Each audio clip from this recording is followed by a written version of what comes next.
Good evening everyone, hopefully you've enjoyed a few more days of the Formula 1 2019 season. I did miss yesterday, apologies for that, and I will quickly cover day 2 of testing at the beginning of this video. Like I say, I'm going to be covering testing all of this week and all of next week, doing your little roundups at the end of the day, covering your main stories, because I understand that there isn't footage everywhere. It is difficult to follow testing, so hopefully if you enjoy that, feel free to like and subscribe. Day 2 then, testing. Quickly want to go over that first. It was Charles Leclerc that put in the lap time a 1:18.2, just 1/10 off Sebastian Vettel's lap on day 1. It was a McLaren in second again, this time with rookie Lando Norris. And in third, Rich Energy once again, with a time of 1:19.2 from Kevin Magnussen. Alex Albon, a couple of spins on day 2, struggling initially, but putting in a total of 132 laps, which was a very solid job from the Thai driver. Giovinazzi coming in just behind Albon, with Bottas behind him. Gasly hit the wall late on in the session. Hulkenberg and Ricciardo with Lewis Hamilton near the bottom of those timesheets, putting in a good amount of laps, but really failing to show their true pace. And at the bottom of the timing screens with a 1:20.4 was Lance Stroll. So a few spins here, there and everywhere on day 2. Day 3. Some of you guys may be aware that all day I was streaming with the F1 Word over on his channel, doing commentary throughout the day. So if you've managed to catch that stream, first of all, brilliant, thank you for being there. It was a lot of fun, so you can get my live reactions to bits and bobs if you would like by heading over to that stream over on Sean's channel. However, going through today, we're going to go into this in a little bit more detail over the next few minutes. And top of the times, first of all, Toro Rosso, 137 laps, another really solid job from then, but it was Daniil Kvyat, a lap time the quickest of the week with a 1:17.7, just faster than Kimi Raikkonen in the Alfa Romeo, which I have put Sauber there, but that should be Alfa Romeo. 138 laps for Kimi. He led the morning session, which strangely enough was the first session so far in testing not to be led by a Ferrari. Both Vettel and Leclerc both set their fastest laps yesterday and day 1 in the morning session. So it was nice to see a change of pace at the front. Vettel was close behind Kimi Raikkonen, but not quite able to take that first place away from him. Ricciardo ended the session third, which 1:18.1, finally Renault showing that bit of pace that we were hoping for this year. Ricciardo jumped in the afternoon in the Renault, so 80 laps completed from him was a solid job. Fourth came Sebastian Vettel with a 1:18.3, so Ferrari holding it back a little bit today. Did a lot of their running in the morning today as well, but 134 laps once again solid for Ferrari. Verstappen came in 5th for Red Bull. Again, I mean, more running with that Honda engine. Lap time, don't look at that too much, so just it's more about laps and how many the teams can get in. So I always say if a team can get above 100 laps, that's a positive day. And Red Bull in the morning had a very lackluster morning start to the day. 28 laps I believe it was in the morning session, so definitely a good recovery in the afternoon. Hulkenberg was behind Verstappen, 63 laps for the Hulk, but a little bit like Ricciardo, finally starting to put together some lap times with a fairly competitive result, I would say. Romain Grosjean was behind Hulkenberg with his teammate for the day, Pietro Fittipaldi, just behind him. They did manage over 100 laps, but they're definitely a team I'll be talking to you about in a minute.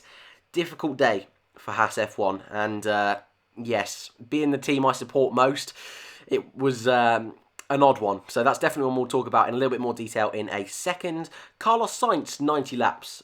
Strange day for McLaren as well. Even they have come out this evening and said they're a little bit disappointed with how today went. Only 90 laps on the board, which is fine. You know, it's, like I say, I like teams to get 100 laps on the board. I think that proves a solid day of testing, but 90's not too far off, and they had an even worse morning than Red Bull. They didn't set a lap for the first 2.5 hours. McLaren with issues we're not too sure about at the moment, but it appears it was, well, they're calling it setup changes, so read into that what you will.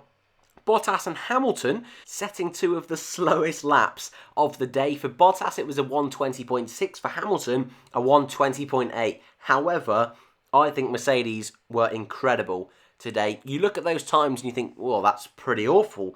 But look how many laps the team were able to complete. 182. That is immense.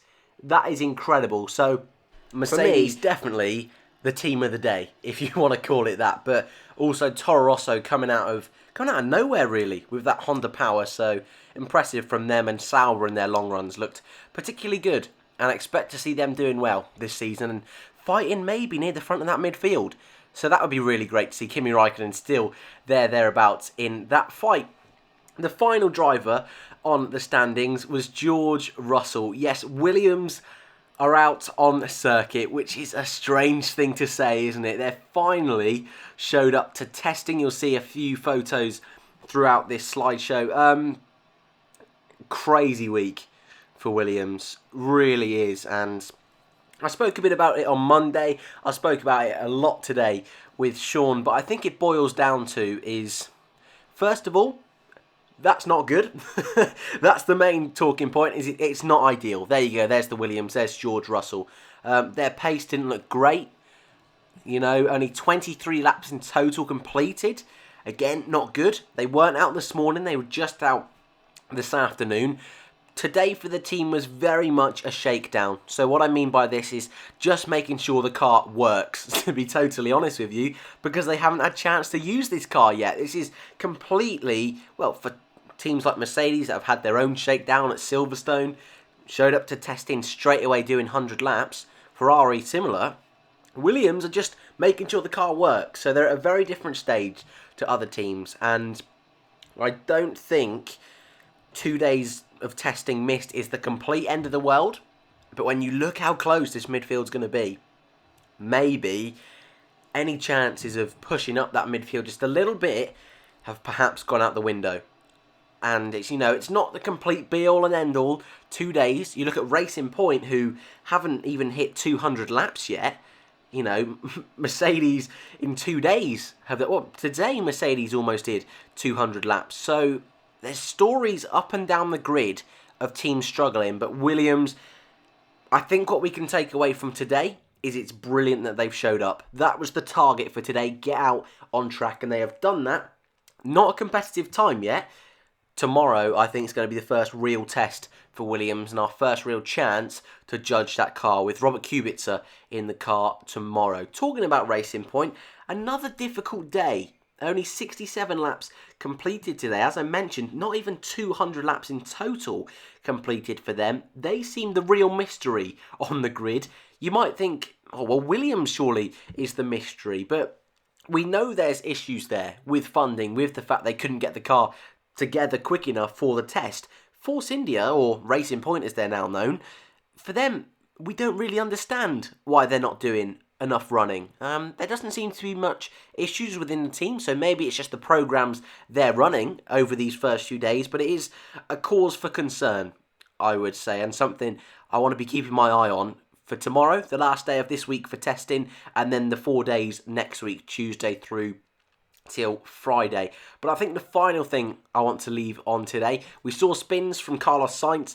Today we saw trips to the gravel, well, in the same time from Carlos Sainz. There were a few Mercedes excursions off the circuit, nothing too crazy, but the big talking points were 3 red flags courtesy of Haas F1 team. First of all, for Pietro Fittipaldi, the team throwing him in the deep end almost this week, making him test their 2019 car. Car came to a halt in Sector 2. He did a fair amount of running, did Fittipaldi today. 48 laps is solid, but that was the first incident. We believe it was an electronic wire issue, so the team weren't too concerned. Grosjean came out in the afternoon, but after just 8 laps in the afternoon, he also came to a stop, brought out a second red flag of the day, both Haas-related incidents. You know me, I was getting a little bit worried, but I was thinking, oh, okay, you know, it's the team were calm, and that was what was calming me down, because I was thinking, well, if the team aren't too worried, then fair enough. And it was the same issue as in the morning. Late on in the day, with about 5 minutes to go, another red flag caused by Grosjean once again. No, he's not crashing this. He's not crashing the car, but this time a different related incident, which we're still yet to find out quite what that is. Smoke coming out the back of the car, just a little bit, but enough. Caused him to stop. This time the team told him over the radio to stop, hit that kill switch, And ultimately, Haas F1, 3 red flags, 3 stoppages on circuit today. However, that being said, over 100 laps completed. So a real mixed day for Haas. And when you really think about it, completing that many laps, despite the fact that they stopped 3 times, is a solid effort. But on the flip side of the coin, in 100 laps, if you're breaking down 3 times, not ideal. So I think for me, coming away from today, I need to see more from Haas. If they want to stay where they are in the constructors, maybe fight for 4th, they need to sort this out for the rest of the week. However, I want to leave you on the note that at least it's in testing. At least these issues are happening now and not in Melbourne. Obviously, don't want to bore you guys too much. It's been 2 long days of testing. 1 more tomorrow and we're done with week 1. Then we've got 4 days next week, Tuesday through till Friday. Thank you guys for watching. If you've got any questions, throw them down in the comments below. I know there's been lots of debate about tyres this week, but honestly, all I will say is don't worry about tyres. Once we get to the season starting, they'll be soft, medium and hard. None of this C4, C5 nonsense. We even had D3 tyres today, so that really tells you. Lots of crazy things were happening today, but day 3, it is Daniil Kvyat back on the top of the times. The torpedo is back. Thanks guys for watching. Don't forget to subscribe and I'll see you in the next one.